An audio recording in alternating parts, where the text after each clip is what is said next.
sisters, in tune again with the Great Controversy Warrior. In this episode, we will be talking about an era of spiritual darkness. This is a topic that is very not mentioned in today's world because everyone seems like, I'm using the terms of today, that they are woke, that they are enlightened, that they have light. So when many people speak of a spiritual darkness, people go, whoa, I am enlightened, I have light, I am woke. So let's speak on a spiritual darkness that is plaguing the world today. There's a chapter on the book, The Great Controversy, called An Era of Spiritual Darkness. And we will be giving more detail on this chapter and going forward in explaining the chapter. So we will waste no time, brothers and sisters. The Apostle Paul, in his second letter to the Thessalonians, foretold the great apostasy which would result in the establishment of the papal power.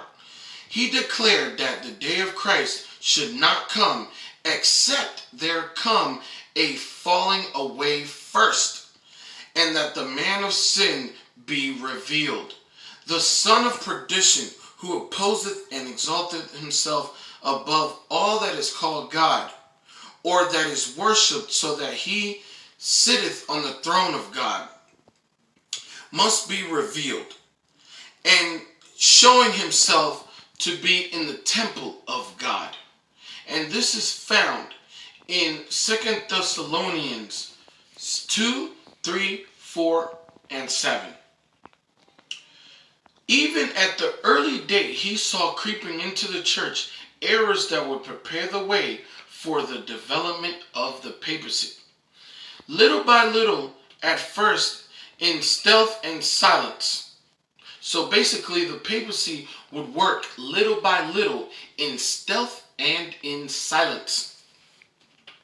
And more openly, increasing strength, gain control of the minds of men. Forward to the deceptive and blasphemous work. Almost inseparably, the custom of heathenism found their way into the Christian church. Brothers and sisters, we find today that many Christian churches have lots of heathenism and paganism in their practices. And nonetheless, one of the biggest organizations, we do not speak with the severity of the members. We're not speaking on that.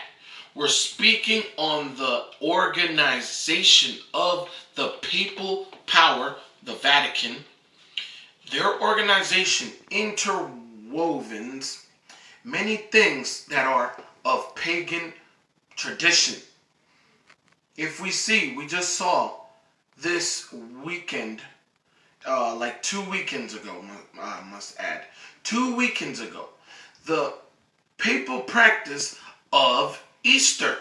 And many people go, well, no, it has to do with the death of Christ and him resurrecting on the third day. Brothers and sisters, let me tell you, it does not have anything to do with the resurrection of Christ. If you look at the practice of Ishtar, the wife of Nimrod, if you look at that practice, the wife of Nimrod, when he died, she had a son with Nimrod called Tammuz.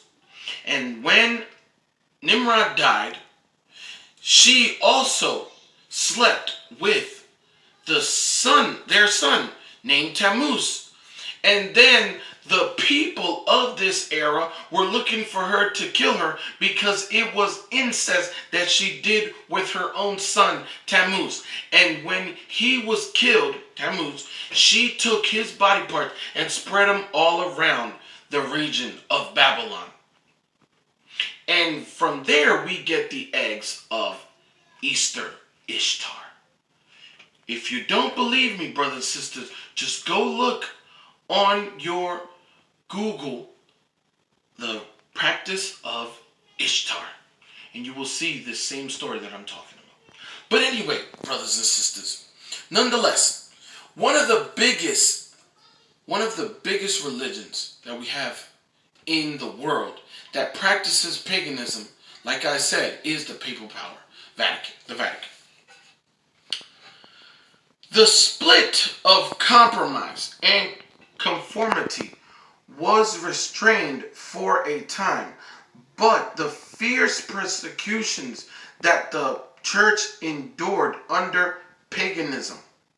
But as persecution ceased and Christianity entered the courts and palaces of kings, she laid aside the humble simplicity of Christ and his apostles for the pomp and pride of pagan priests and rulers.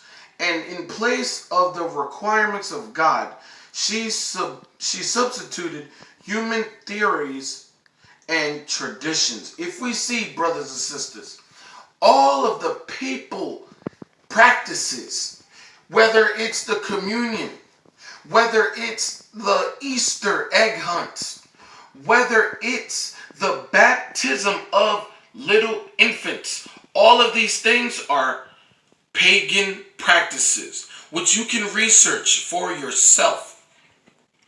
And as well as Sunday worship are all pagan practices.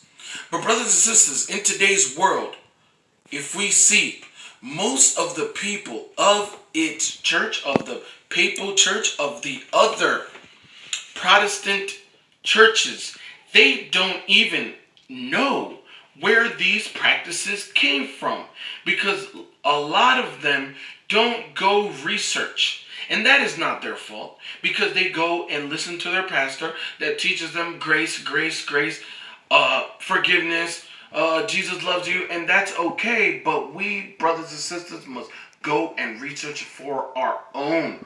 Where does Sunday worship come from? It comes from sun worship, worshiping the sun.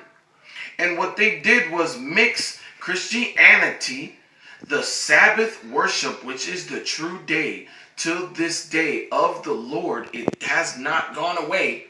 The law has not gone away. The only law that has gone away is the Mosaic laws, which was like 613 laws of sacrifice, of ram and sheep and of cattle. That was the laws that went away, but not the Sabbath. So what they did was they took the sun worship of the pagan Rome and mixed it with Christianity, church worship. And that's where you have Sunday worship.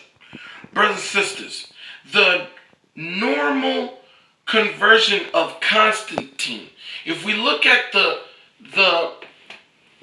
conversion of Constantine, what happened?